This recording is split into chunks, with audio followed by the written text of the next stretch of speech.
Hello friends, नमस्कार। Welcome back to my channel Mahesh Tailor tutorials. आज मुझे आपको 36 ब्लाउज कटिंग आउ सिलाई शिखेबी। जो सांग मैंने मो चैनल को नुआ कर देखुं प्लीज मो चैनल को सब्सक्राइब कर रखु और ऑल नोटिफिकेशन को ऑन कर रखु। जितेबाला भी मुझे नुआ नुआ वीडियो अपलोड करी तो आपने सर्वप्रथम देखिपारे। तो चलते सांग मैंने डेरी न करें आम ब्लाउज मेजरमेंट चेकिंग करनवा, तापर आम कटिंग करवा। डबल भांग प्रथम करने, तापर ओपर पटरू एमती गोटे मार्क करनी। एपरी भाव में ओपर पटू गोटे मार्क कर सारापर आम ब्लाउज लंबा नवा। ब्लाउज लंबा हूँ 13, तो गोटे 1 इंच प्लस करवा तो 14 इंच रे मार्किंग करवा। तो ये आम 14 इंच रे मार्क कले ताकू एमती स्ट्रेट लाइन करनवा। एपर स्ट्रेट लाइन कर सारापर आम शोल्डर नवा। शोल्डर है 11, तो 5.5 रे आम मार्किंग करवा। आर्मल से आम 5.7 इंच रे मार्किंग करवा। तो आम ए मार्किंग कलापर आम नेक डीप नवा केते 2 इंच रे आम नवा। 2 इंच रे नवा। बैक डीप अच्छे आमर केते 8 इंच, तो आमको 8.5 रे मार्किंग करिया पड़ो। तो आधा इंच मार्जिन जीवो आ 8 इंच रहिबो। तो ये सब मार्क को मार्क कर नियंतु। आमर शोल्डर जतिक अच्छी तल को चेस्ट रे से मार्क शोल्डर कर सेतिक रखिबे। तापर नेक बिड्थ जतिक अच्छी एठी हमको 2.5 इंच रे मार्क करिया पड़ो। तो ये मार्क को एमती मेले दबा, याकू एमती मेले दबा, याकू एमती मेले दबा। मेले सारापर आमको ये छातीर मार्क करिया पड़ो। छातीर 4 भाग भागे है 936 प्लस 1.5 इंच मार्जिन। ये आमको कणरू यहीपरि 1.5 इंच ऊपर को मार्किंग करिया पड़ो। यही जगार एमती बुलेकी स्लीव राउंड करेंगे। तो बर्तमान आमको एक मापी देवा पड़ो ये केते इंच अच्छी।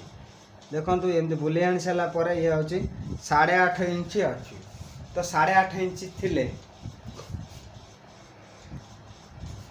ये आमर अधा इंच कटिकी 8 इंच रहिबो। तो ये आम अंटा मार्किंग करवा। अंटा है 31, तो 7.5 क्वार्टर आ 7 इंच 3 पाए गोटे मार्क देवे, प्लस टेकेन पाई 1 इंच प्लस 1.5 इंच 1.5 इंच। तो ये सब मार्क को एपरी मेले दबा। तापर आम टक्स पॉइंट मार्किंग दबा। तो या एमती सेंटर डिवाइड करनवा, जतिक मार्क करनवा। मार्क करके हाफ इंच ऊपर को 4 इंच रे मार्क दबा। तो ये मार्क को ए मार्क रे मेले दबा। ये आमर टक्स पॉइंट बाहरी गला। स्लीव एबे कटिंग करवा। याकू आम राउंड शेप करदबा।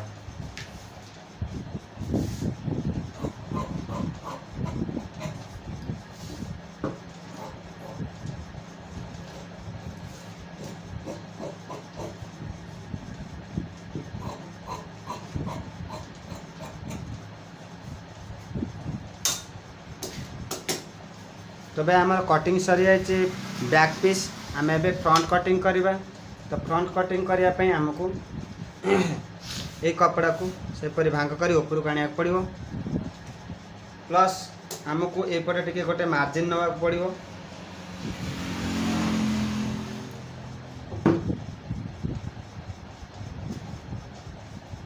मार्जिन नेला पर ऊपर पटर एमती गोटे मार्क करिया।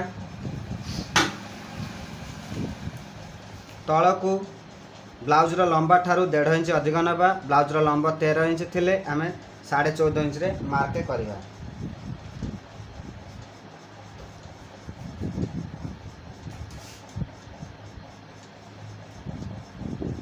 तापर यही पीस की नहीं यापर एमती रखा। ये मार्जिन की छाड़ी की एठू मार्क करदे, एठू मार्क करदे। तापर या एमती मेले दबा। मेले सारापर आम तल पटरू 3 इंच रे गोटे मार्क करवा। ताकू एमती स्ट्रेट लाइन करदबा। तापर यूटू 1 इंच रे मार्क दे एमती सेप करदबा। तापर अंटा मार्क दबा। अंटा है 31, तो 7 इंच 3 पा प्लस 1.5 इंच मार्जिन। एठी छाती है 936 प्लस 1.5 इंच मार्जिन। तो ये मार्क को सब मेले दबा। मेले सारा परे आमर फ्रंट डीप नेक डीप बिड़ती नवा। तो बिड़ती आमर केते 6.5 इंच। तो आमको ये 6.5 रे मार्क करवा प्लस भीतर को 2.5 इंच रे मार्क करवा। तो ये मार्क को मार्क रे मेले दबा। आपको एमती राउंड शेप करदबा। ये उठू ऊपर को 1 इंच रे मार्जिन दबा। तापर आपको आम 3 भाग करदबा। 3 भाग रे जतिक है ये मार्किंग करदे। आपको मापिकी जतिक है ये सीधा गार टाणवे ऊपर उठेबे। तापर ये उठू एमती गोल बुले आसत मिलेबे। तापर आपको एमती 3 भाग करदे। जतिक है 8 है 3 भाग कर दियंतु भीतर मोड़ी के। तो ये आमर मार्किंग हो गला। बूस्ट पॉइंट बाहर करवा। तो 9 इंच बूस्ट पॉइंट है हमको 10 इंच रे मार्क करिया को पड़ेगा। तो या आम सेंटर करदे 4.5 है ये 2 इंच रखा। ये आम सेंटर करदे 5.5 2.5 5 5.5। तो ये मार्क को एमती जीव। एबे आमर डबल कटोरी कटिंग हम। मन रखी थी ये एमती भीतर पट को लेकिन कटिंग कर।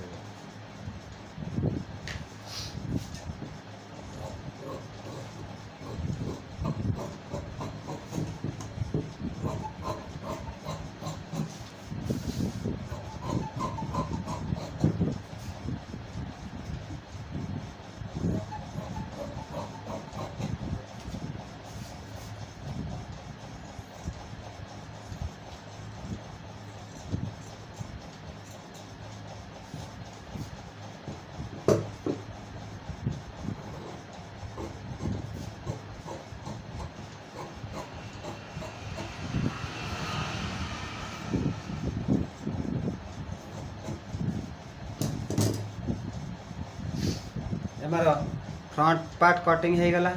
बैक पार्ट कटिंग हो गला। आमे ए कटोरी की अन्य पीस ऊपर बाहर करवा।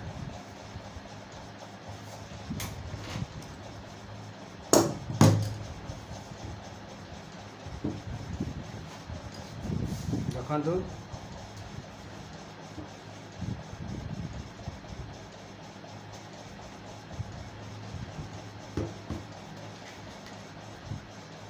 आपको एमती स्ट्रेट मार्क कर देवे। आपको एमती स्ट्रेट मार्क कर देवे। एकरु 1 इंच एकरु 1 इंच एकरु आधा इंच एकरु आधा इंच। तो ये मार्क को एमती आसत मिलेबे। आपको एमती मिलेबे। आपको एमती मिलेबे। आपको एठी मिलेबे। बुझले। तापर ये सब मार्क कर देवे। तापर आपको उठले ये हमर फर्स्ट 1 कटर हो गला। तापर आमे आपको कटिंग कर देबा।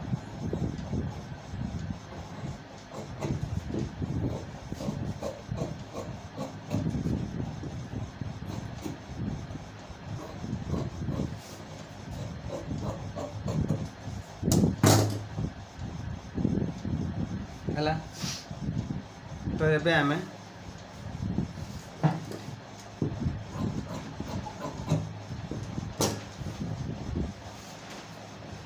यही माप को नहीं आम सेकेंड कटोरी बाहर करवा। तो यहपरी भाव में आपको मापी ने। तो 8.5 इंच। तो 8.5 इंच रे ये मार्क करेंगे।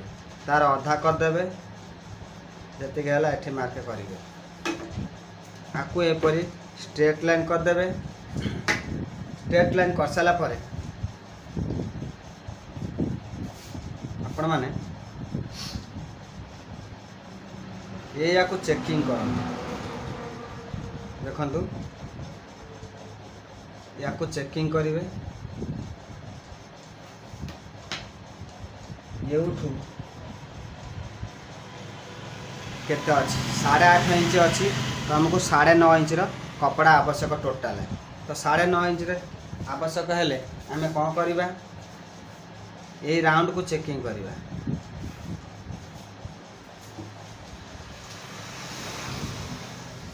ଦେଖନ୍ତୁ ଏମିତି ଫିତା ପକାଇଲେ 6 ଇଞ୍ଚ ଅଛି ତ ଆଉ 3 ଇଞ୍ଚ ଆମର କପଡ଼ା ଆବଶ୍ୟକ।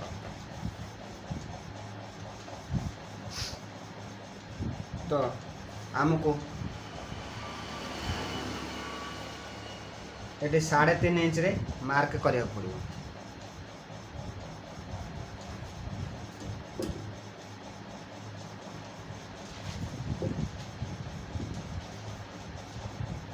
एपटू अध इंच कम, एपटू अध इंच कम, एपटू अध इंच कम। तो यहीपरि भाव में या एमती मार्क कर दिंतु। ये अध इंच बढ़ेबे अधिक, ए कोणरू आ सहित मिसेबे, ए कोणरू आ सहित मिसेबे। एबे आमर याकू कटिंग करदे।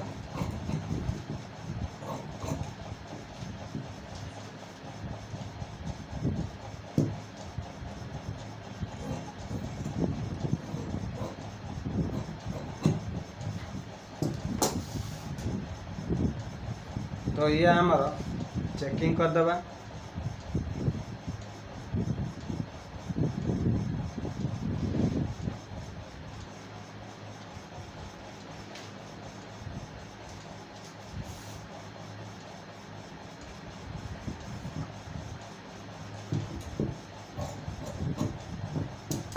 तो आमर एबे कटरी पार्ट्स रेडी हो गला।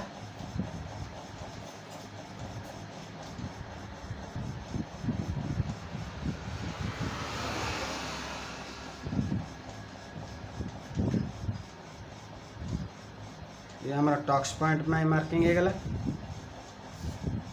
ये हमारा एपर एबे हमारा फ्रंट बैक कटिंग हो गला। स्लीव कटिंग करवा। तो स्लीव कटिंग करा कपड़ा को ऊपर 4 भाग कर देबे। एपर भाग कर देबे। भाग कर सारा पर एठू सामान्य भाग करेंगे। ये गोटे मार्क करदे ऊपर मुंडरू मार्क करके ब्लाउज रो लंब अच्छे 8.5 तो आमको 9 इंच रे 9.5 इंच रे मार्किंग करा पड़ो। तले अध इंच मार्जिन, ऊपर अध इंच मार्जिन। तो ऊपर पट को आमको 3 इंच कम करा पड़ो। तो यहीपरि भाव में 3 इंच कम करदे। आर्मल राउंड है 5.5 नेले। एठी आमर तो 7.5 रे रहिबो armhole round, extra 1.5 inch, extra 1.5 inch. तो ये मार्क को ए मार्क को मिले देले। एठू 1 इंच रे एमती एठू मार्क देले, एठू एमती बुलेई की ताको नेबे। एबे आमर स्लीव कटिंग हो गला।